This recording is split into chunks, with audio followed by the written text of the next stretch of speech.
እስቲ አስቡት፣ በጸጥታ ብዙም ሳናውቅ በሚሊዮን የሚቆጠሩ ሰዎችን የሚያጠቃ አንድ ዓለም አቀፍ የጤና ችግር አለ። ስሙም የቫይረስ ሄፓታይተስ ነው። እናም በዛሬው ገለጻችን የዝምተኛ ወረርሽኝ ለምንስ በቁም ነገር መታየት እንዳለበት ከዛም አልፎ በዘመናዊ ሕክምና እንዴት ልናሸንፈው እንደምንችል አብረን እናያለን። እሺ፣ እስኪ በቀጥታ ወደ ቁጥሮቹ እንዝለቅ። በየዓመቱ የቫይረስ ሄፓታይተስ ብቻውን 1.4 ሚሊዮን ሰዎችን ለሞት ይዳረጋል። አዎ፣ በትክክል ነው የሰማችሁት፣ 1.4 ሚሊዮን። ይህን ቁጥር እስቲ በሌላ እይታ እንየው። ከኤችአይቪ ኤድስ ጋር ተመጣጣኝ የሆነ የሞት መጠን ነው። ግን የሚገርመው ብዙ ጊዜ ይህ በሽታ ከትኩረት ውጪ መሆኑ ነው። እሺ፣ ይሄኛው ደግሞ እውነት ለመናገር በጣም አስደንጋጭ መረጃ ነው። በዓለም ላይ ከ3 ሰዎች አንዱ በሄፓታይተስ ቢ ወይም ሲ ቫይረስ በአንድ ወቅት ተይዞ እንደነበር ይገመታል። አስቡት እስቲ፣ ከ3 አንዱ። የማለት በዙሪያችን፣ በጓደኞቻችን፣ በቤተሰቦቻችን መካከል ብዙ ሰው ሳያውቀው ለዚህ ቫይረስ ተጋልጦ ሊሆን ይችላል ማለት ነው። እሺ፣ እንግዲህ እነዚህ ቁጥሮች እውነት አስደንጋጭ ናቸው። ግን ሄፓታይተስ ስንልስ ምንድን ነው? ይህን ያህል ሰፊ ተጽዕኖ ያለው ነገር ምን አይነት በሽታ ነው? እስኪ መሰረታዊ ትርጉሙን አብረን እንመልከት። በጣም በቀላል አነጋገር ሄፓታይተስ ማለት የጉበት መቆጣት ማለት ነው። ያው ይሄ መቆጣት በተለያዩ ነገሮች ሊመጣ ይችላል፣ ግን በአብዛኛውና በብዛት መንስኤው የቫይረስ ኢንፌክሽን ነው። እና ጉበታችን በጣም ወሳኝ አካል እንደመሆኑ መጠን ሲቆጣ የሚመጣው የጤና ችግርም ቀላል አይደለም። እሺ፣ የቫይረስ ሄፓታይተስ ስንል ስለ አንድ አይነት ቫይረስ ብቻ አይደለም የምናወራው። እንደውም 5 ዋና ዋና አይነቶች አሉ። እነሱም ኤ፣ ቢ፣ ሲ፣ ዲ እና ኢ ናቸው። ታዲያ ልዩነታቸው ምንድን ነው? ምን ላይ ነው የሚለያዩት? እስኪኒ እነዚህን 5ቱ ቫይረሶች ለመረዳት እንዲቀል በሁለት ዋና ዋና ቤተሰብ ልንከፍላቸው እንችላለን። የመጀመሪያው ቡድን ሄፓታይተስ ኤ እና ኢ ናቸው። እነዚህ በአብዛኛውም የተላለፉት በንጽህና ጉድለት ነው፣ ለምሳሌ በተበከለ ምግብ ወይም ውሃ አማካኝነት። ሁለተኛው እና በጣም አሳሳቢው ቡድን ደግሞ ሄፓታይተስ ቢ፣ ሲ እና ዲ ናቸው። እነዚህ የሚተላለፉት በበሽታው ከተያዘ ሰው ደም ወይም ሌላ የሰውነት ፈሳሽ ጋር በሚኖር ንክኪ ነው። እሺ፣ የሄፓታይተስ ቫይረሶችን አደገኝነት ለመረዳት አንድ በጣም ወሳኝ ነገር አለ።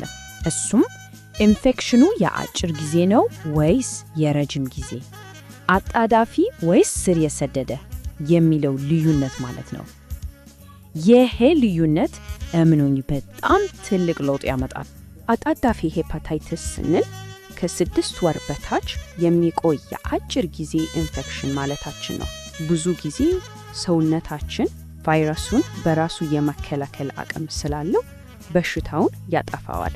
ቅድም ያየናቸው ሄፓታይተስ ኤ እና ኢ ሁልጊዜ ማለት ይቻላል በዚህ ምድብ ውስጥ ነው የሚገኙት።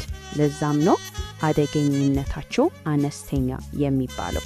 ምልክቶቹ ብዙ ጊዜ አሻሚ ናቸው። ለምሳሌ ድካም፣ ማቅለሽለሽ፣ የሆድ ህመም፣ የሽንት ቀለም ወይም ደግሞ ዓይንና ቆዳ ቢጫ መሆን። እነዚህ ነገሮች ናቸው። ችግሩ ምን መሰላችሁ? ብዙ ጊዜ ከጉንፋን ወይም ከሆድ ህመም ጋር ስለሚመሳሰሉ ሰዎች በቀላሉ ላያስተውሉት ይችላሉ። ስር የሰደደ ሄፓታይተስ ደግሞ ከ6 ወራት በላይ የሚቆይ የረጅም ጊዜ ኢንፌክሽን ነው። እውነተኛው አደጋ ያለው እዚህ ጋር ነው።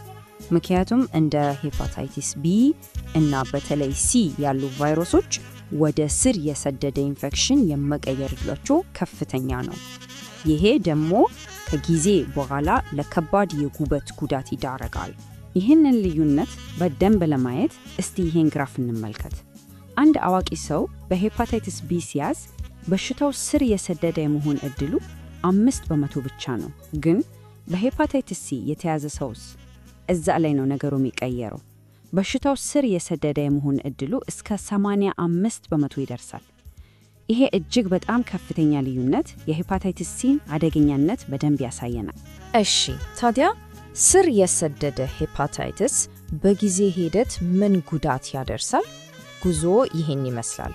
መጀመሪያ ስር የሰደደ ኢንፌክሽን ይጀምራል። ሕክምና ካልተገኘ ጉበት ላይ ጠባሳ መፈጠር ይጀምራል። ፋይብሮሲስ ይባላል። ይሄ ጠባሳ የባሰ ሲሄድ ወደ ሲሆሲስ ይቀይራል። የማለት የጉበት ስራ በጣም ይጎዳል ማለት ነው። እናም መጨረሻው በጣም አሳዛኙ ደረጃ የጉበት ካንሰር ሊሆን ይችላል። እሺ አውቃለሁ፣ የሁሉ መረጃ ትንሽ አስፈሪ ሊመስል ይችላል፣ ግን መልካም ዜናም አለ። ዘመናዊ ሕክምና የቫይረስ ሄፓታይቲስን ለመዋጋት በጣም ኃይለኛ የሆኑ መሳሪያዎችን ሰጥቶናል። እስኪ አሁን ደግሞ ስለ እነዚህ መፍትሄዎች ነውራ። ያው ከምንም ነገር በፊት የመጀመሪያው እና ምርጡ መፍትሄ መከላከል ነው። እናም ለሄፓታይቲስ ኤ እና ቢ በጣም ውጤታማ ክትባቶች አሉን። የሚገርመው ነገር የሄፓታይቲስ ቢ ክትባት ለሄፓታይቲስ ዲም ይከላከላል። እንዴት? ምክንያቱም የሄፓታይቲስ ዲ ቫይረስ ለመኖርና ለመባዛት ግድ የሄፓታይቲስ ቢ ቫይረስ ያስፈልገዋል። ስለዚህ ቢን ከከለከልን ዲም አብሮ ይጠፋል ማለት ነው። ለሌሎቹም ያው ንጽህናን መጠበቅና ጥንቃቄ ማድረግ ወሳኝ። እሺ መከላከል ለማይቻልና ስር ለሰደደ ኢንፌክሽንስ እዚህ ጋር ነው አስደናቂ የሆነ የሕክምና አብዮት የተከሰተው። በተለይ አንድ ጊዜ ከያዘ እድሜ ልክ አይለቅም ተብሎ ለሚታሰበው በሽታ የሕክምናው ግብ ተቀይሯል። በሽታውን ከመቆጣጠር ሙሉ በሙሉ ወደ ማፈወስ። ይህ ትልቅ ነገር ነው።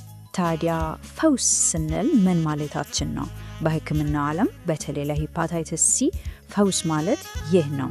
ሕክምናው ካለቀ ከ12 ሳምንታት በኋላ ደም ሲመረመር ቫይረሱ ምንም አይገኝም፣ ዜሮ። ይሄ ማለት ቫይረሱ ከሰውነት ሙሉ በሙሉ ተወግዷል ማለት ነው፣ ጨርሶ ጠፍቷል። ይሄ የጊዜ ሰሌዳ ባለፉት 10 ዓመታት ውስጥ ብቻ ምን ያህል አስደናቂ ለውጥ እንደመጣ ያሳያል። እስቲ አስቡት፣ ከ2013 በፊት የነበረው ሕክምና በጣም ከባድ የጎንዮሽ ጉዳት የነበረው እና የፈውስ መጠኑም ዝቅተኛ ነበር። አሁን በቀላሉ በአፍ የሚወሰዱ ክኒኖች ብቻ ከ95% በላይ የፈውስ መጠን ያስገኛሉ። የጎንዮሽ ጉዳታቸውም በጣም አነስተኛ ነው። ይሄ በእውነት የሕክምና አብዮት ነው።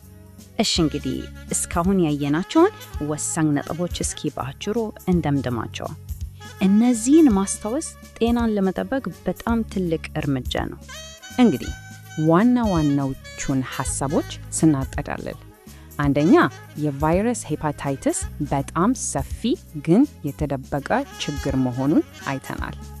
ሁለተኛ 5ቱ ቫይረሶች በጣም የሚለዩና ዋናው አደጋ የሚመጣው ከሄፓታይቲስ ቢ እና ሲ ስር የሰደደ ኢንፌክሽን መሆኑን ተረድተናል። ግን መልካሙ ዜና ለኤ እና ቢ በጣም ውጤታማ ክትባቶች አሉን።